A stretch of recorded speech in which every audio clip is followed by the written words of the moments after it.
Gel canım benim gel. Gel. Gel gel gel gel gel. Niye? Gel. Gel. Gel gel gel gel gel gel gel. Ekmek yok mu? Ekmek vereyim bana. Gel.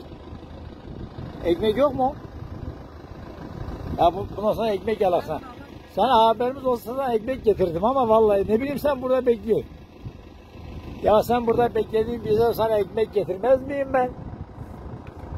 Gel canım işi gel. Gel. Gel. Gel.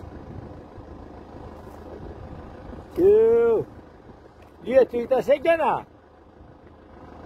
Kada sana tua. Bir. Bir mi bir? Ya ah gene bir ya. Ya tuzları da ya. Heh. Bir.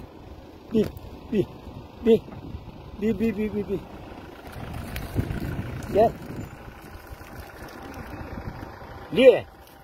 Liye ne kadar ama kergüne kalmıyor ha?